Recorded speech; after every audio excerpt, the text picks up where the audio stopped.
Segundo Coríntios, capítulo 1. Eu, Paulo, apóstolo de Cristo Jesus, pela vontade de Deus, escrevo junto com nosso irmão Timóteo essa carta à Igreja de Deus que está na cidade de Corinto, e também a todo o povo de Deus espalhado por toda a província da Acaia. Que a graça e a paz de Deus, o nosso Pai, e do Senhor Jesus Cristo estejam com vocês. Louvado seja o Deus e Pai do nosso Senhor Jesus Cristo, o Pai bondoso, o Deus de quem todos recebem ajuda. Ele nos auxilia em todas as nossas aflições para podermos ajudar os que têm as mesmas aflições que nós temos, e nos damos aos outros a mesma ajuda que recebemos de Deus. Porque, assim como tomamos parte nos muitos sofrimentos de Cristo, assim também por meio dele participamos da sua grande ajuda. Se sofremos, é para que vocês recebam ajuda e salvação. Se somos ajudados, então vocês também são e recebem forças para suportar com paciência os mesmos sofrimentos que nós suportamos. Desse modo, a esperança que temos em vocês está firme, pois sabemos que, assim como vocês tomam parte nos nossos sofrimentos, assim também recebem a ajuda que Deus dá. Irmãos, queremos que saibam das aflições pelas quais passamos na província da Ásia. Os sofrimentos que suportamos foram tão grandes e tão duros que já não tínhamos mais esperança de escapar de lá com vida. Nós nos sentíamos como condenados à morte, mas isso aconteceu para que aprendêssemos a confiar não em nós mesmos, mas sim em Deus, que ressuscita os mortos. Ele nos salvou e continuará a nos salvar desses terríveis perigos de morte. Sim, nós temos posto nele a nossa esperança, na certeza de que ele continuará a nos salvar. Enquanto vocês nos ajudam orando por nós, assim Deus responderá às muitas orações feitas em nosso favor e nos abençoará, e muitos lhe agradecerão as bênçãos que ele nos dará. É disso que temos orgulho. A nossa consciência nos afirma que a nossa maneira de viver no mundo especialmente em relação a vocês, tem sido dirigida pela franqueza e sinceridade que Deus nos dá e também pelo poder da sua graça e não pela sabedoria humana.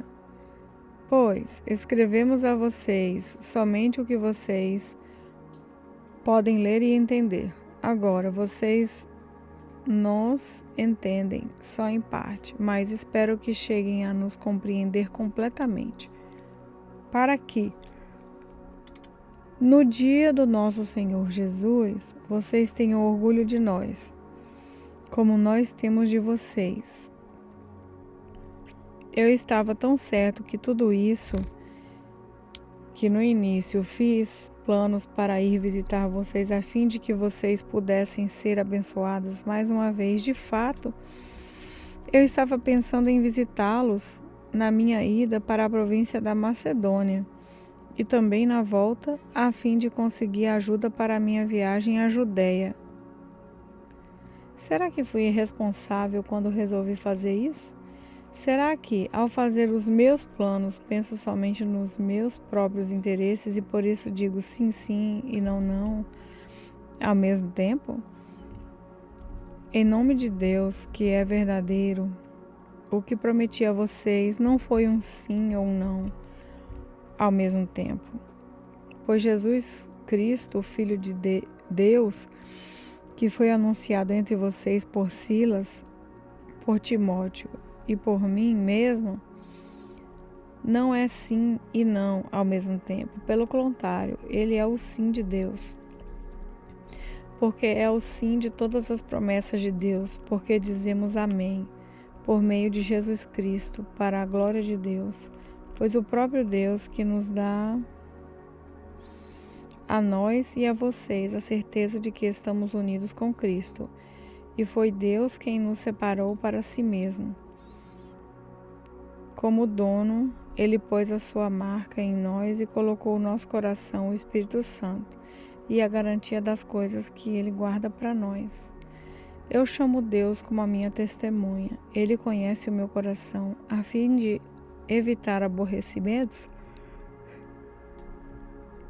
para vocês, resolvi não ir até Corinto. Não estamos querendo mandar na sua fé, pois vocês estão firmes na fé. Pelo contrário, queremos trabalhar com vocês para que vocês sejam mais felizes ainda. 2 Coríntios, capítulo 2. Portanto, para não entristecê-los de novo, eu resolvi não ir ver vocês. Pois, se eu entristeço vocês, então quem vai me alegrar? Somente vocês, a quem tenho entristecido. Foi por isso que escrevi aquela carta. O motivo foi que eu não queria ir e ser entristecido pelas próprias pessoas que deveriam me alegrar. Pois eu tenho a certeza de que, quando estou feliz, vocês todos também estão. Eu escrevi aquela carta muito preocupada e triste e derramando muitas lágrimas. Porém, não escrevi para fazer com que vocês ficassem tristes, mas para que soubessem do grande amor que tenho por todos vocês. Mas, se alguém fez com que alguma pessoa ficasse triste, não fez isso a mim, mas sim a vocês, ou, pelo menos, a algum de vocês. Escrevo assim para não ser muito duro com esse homem. Basta o castigo que a maioria já deu a ele. Agora vocês devem perdoá-lo e animá-lo para que ele não fique tão triste, que acabe caindo no desespero. Por isso, peço que façam com que ele tenha a certeza de que vocês o amam. E foi por isso também que escrevi aquela carta. Eu queria pôr vocês à prova e saber se estão sempre prontos a obedecer os meus ensinos. Quando vocês perdoam alguém, eu também perdoo. Porque quando eu perdoo, se é que de fato tenho alguma coisa a perdoar, faço isso por causa de vocês, na presença de Cristo, a fim de que Satanás não se aproveite de nós, pois conhecemos bem os planos dele. Quando cheguei à cidade de Troade para anunciar o Evangelho de Cristo, vi que o Senhor me havia aberto o caminho para o trabalho ali. Mas eu estava muito preocupado, porque não tinha conseguido encontrar o nosso irmão Tito. Por isso, me despedi dos irmãos dali e fui para a província da Macedônia. Mas dou graças a Deus porque, unidos com Cristo, somos sempre confundidos por Deus como prisioneiros no desfile da vitória de Cristo.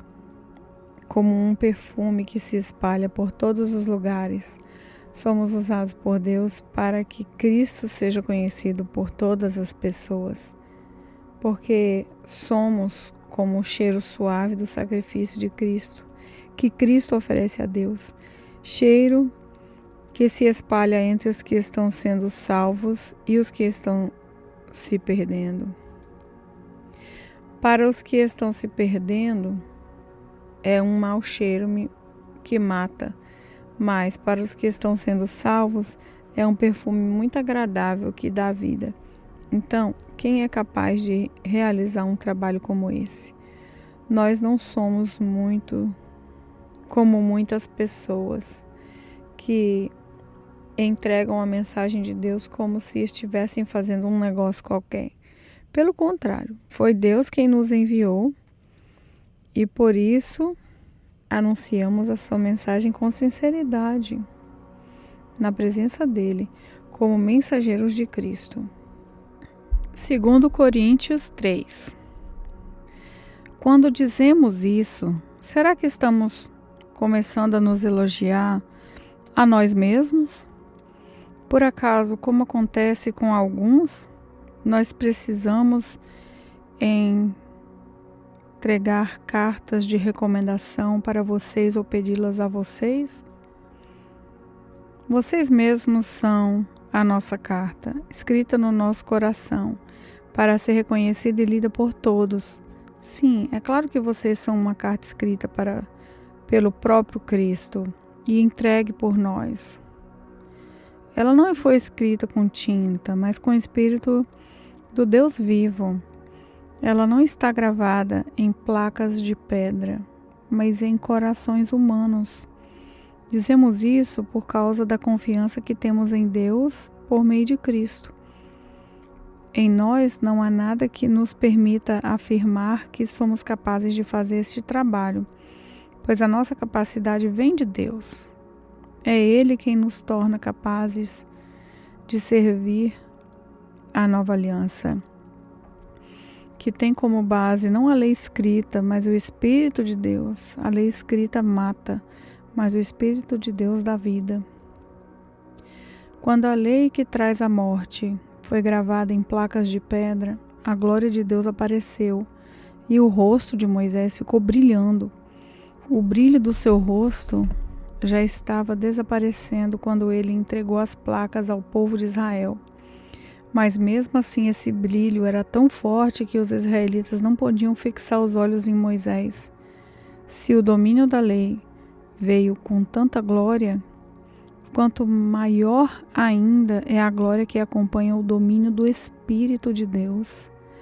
A lei que condena as pessoas teve glória, porém muito mais glória tem o Espírito que traz a salvação. Pois a glória que antes era tão grande não é mais nada por causa da glória de agora, que é muito maior. De modo que, se houve glória naquilo que durou somente um pouco de tempo, muito mais glória tem aquilo que dura para sempre. E porque temos essa esperança, agimos com tanta confiança. Nós não fazemos como Moisés, que cobriu o rosto com um véu, para que os israelitas não pudessem ver o seu brilho, que estava desaparecendo. Mas eles não queriam compreender e, até hoje, quando eles leem os livros da Antiga Aliança, a mente deles está coberta com o mesmo véu. É esse véu, e esse véu só é tirado quando a pessoa se une com Cristo. Mesmo agora, quando eles leem a lei de Moisés, o véu ainda cobre a mente deles. Mas o véu pode tirar, o véu pode ser tirado, como dizem as Escrituras Sagradas. O véu de Moisés foi tirado quando ele se voltou para o Senhor. Aqui a palavra Senhor quer dizer o Espírito, e onde o Espírito do Senhor está presente, aí existe liberdade. Portanto, todos nós, com o rosto descoberto, refletimos a glória que vem do Senhor. Essa glória vai ficando cada vez mais brilhante e vai nos tornando cada vez mais parecidos com o Senhor, que é o Espírito.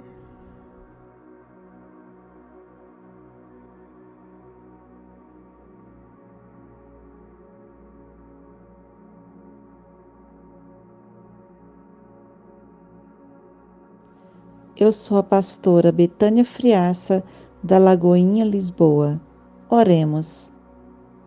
Senhor Jesus, neste momento te agradeço por ouvir a Tua palavra, porque a Tua palavra é maravilhosa, a Tua palavra penetra no nosso coração e nos traz tantos ensinamentos para a nossa vida, nos transforma em pessoas melhores a cada dia. E depois de ouvir a Tua palavra, a nossa vida vai se transformando de glória em glória, até tudo ficar muito melhor. Que possamos, ó Deus, ser transformados à medida que formos ouvindo a Tua palavra. Muito obrigada por esta leitura, por ouvir. Muito obrigada por o Senhor usar a Tua filha para gravar esses áudios. Obrigada. No nome de Jesus. Amém.